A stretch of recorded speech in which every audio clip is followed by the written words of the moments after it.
आज मंत्रिपरिषद में 6 विषयों पर निर्णय ले गए हैं। सबसे महत्वपूर्ण निर्णय राज्य में शिक्षा बहाली की और नियुक्ति की नियमावली का निर्णय मंत्रिपरिषद ने आज लिया है।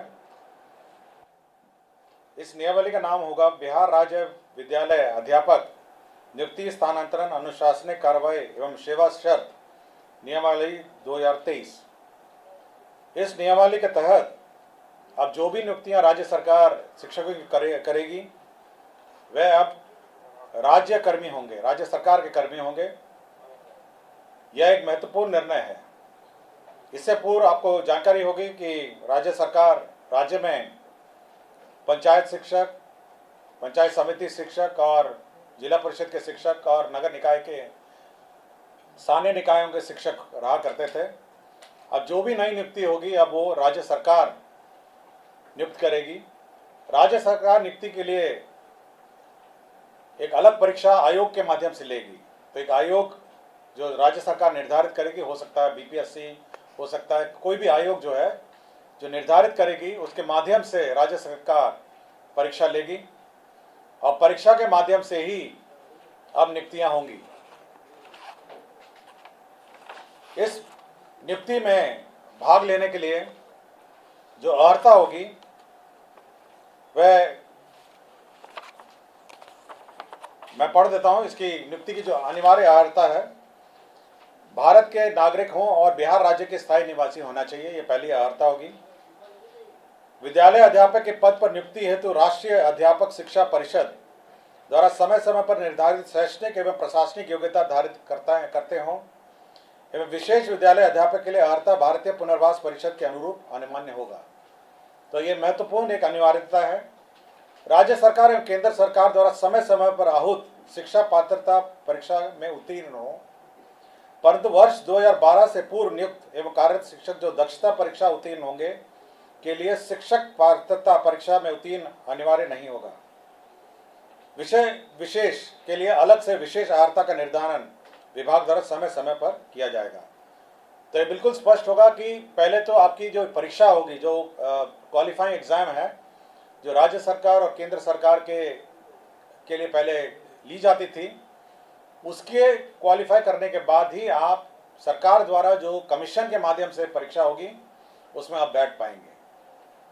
तो पहला एक एग्ज़ाम जो सभी ने लिखा है, चाहे वो टीईटी हो और अन्य जो शिक्षा परीक्षाएं हैं, उसको क्वालिफाई करने के बाद आप राज्य सरकार के कमीशन द्वारा जो सरकार जो कमीशन निर्धारित करेगी उसके माध्यम से जो परीक्षा ली जाएगी तो बहाली उसके माध्यम से होगी।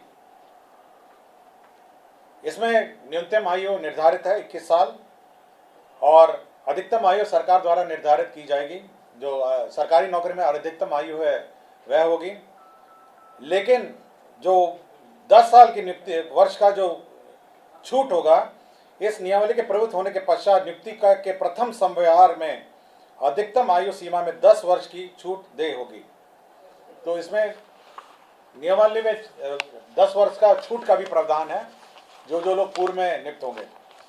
इसमें यह खासियत यह है कि इस परीक्षा में जो अभी वर्तमान में जिसको आप कहते हैं 7वें चरण या अन्य चरण जो हैं, वो लोग भी बैठेंगे, परीक्षा लिखेंगे।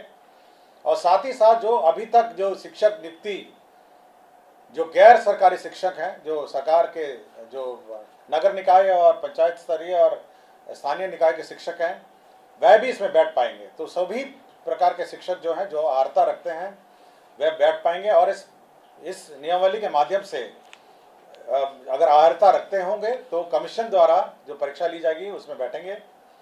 सभी जो कैंडिडेट्स हैं जो इस परीक्षा में लिखेंगे उनको 3 मौका दिया जाएगा। तो 3 बार लिख सकेंगे और 3 मौके के बाद वह नहीं लिख सकेंगे।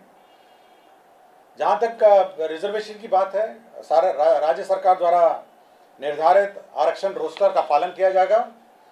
और लेकिन साथ ही साथ जो आरक्षण है प्राथमिक एवं मध्य विद्यालय के मूल कोटि एवं स्थानक कोटि के विद्यालय प्रधानाध्यापक के पद पर प्रत्येक विषय में न्यूनतम 50% महिला अभ्यर्थियों की नियुक्ति की जाएगी। जो वर्तमान में शिक्षा में जो आरक्षण लागू है वह यथावत रहेगा, किंतु अन्य जो महिलाओं को छोड़ के अन्य जो राज्य सरकार का जो आरक्षण का नियम है वह लागू होगा। इसके साथ साथ अब सरकार के जो कानून हैं, सरकार के जो नियम हैं, सरकार का जो पेंशन है, सरकार का जो निर्धारित एनपीएस पेंशन है, ये सब लागू होगा। सरकार के जो आचरण है वो लागू होगा। यह नीति अब जिला संवर्ग के रूप में होगी, जिसमें जिला के अंदर स्थानांतरण का प्रावधान है और अंतर जिला का भी स्थानांतरण का विशेष परिस्थिति में प्रावधान है। संपुष्टि, सेवा संपुष्टि भी उसी अनुसार है, शिकायत अपील भी उसी अनुसार है। और कैबिनेट ने यह निर्णय लिया है कि अब अन्य किसी प्रकार से शिक्षा की नियुक्ति नहीं की जाएगी, शिक्षा की नियुक्ति नहीं की जाएगी। केवल जो सरकार द्वारा निर्धारित कमीशन है उसके माध्यम से परीक्षा होगी और उसी माध्यम से अब शिक्षा नियुक्ति होगी। यह बिल्कुल कैबिनेट ने स्पष्ट निर्णय ले लिया गया है। सप्तम केंद्र पुनरीक्षित वेतनमान संरचना में वेतन जो प्राप्त कर रहे हमारे सरकारी पदाधिकारी कर्मी हैं, उनको 1/1/2023 के प्रभाव से डीए का जो रेट है वो 38 के स्थान पर बढ़ा के 42% हो गया है। राज्य सरकार को इस बढ़ोतरी में 1690 करोड़ का अधिक व्यय होगा, तो 38 के स्थान पर अब 42% डीए होगा। राज्य सरकार ने अपना जो कंटिजेंसी फंड है उसको 350 करोड़ से बढ़ा के 10,000 करोड़ कर लिया गया है। आपको जानकारी होगी, समय समय पे हम लोग कंटिजेंसी फंड से निकासी करते हैं, तो अब ये लिमिट 10,000 करोड़ का होगा, जिसमें आधा प्रतिशत जो 50% होता है वो आपदा के लिए सुरक्षित रखा जाता है। पटना जिला अंतर्गत जो वाल्मीकि का परिसर है उसमें 6.5 एकड़ जो ज़मीन है वह वर्तमान में भारतीय कृषि अनुसंधान परिषद को आवंटित है। अब वो जो ज़मीन है वो बिपाड़ के एक्सपेंशन के लिए स्थानांतरित कर दी गई है और यह निर्णय लिया गया है। और बिहार पुलिस में ईआरएसएस का जो सिस्टम लागू है उसमें जो अंडरग्राउंड केबल नेटवर्क है उसमें जो शुल्क, राइट ऑफ वे शुल्क दिया जाता है ईआरएसएस पुलिस मुख्यालय और अन्य स्थान के लिए, ईआरएसएस के योजना के लिए, तो यह शुल्क, राइट ऑफ वे का शुल्क माफ़ हो गया है।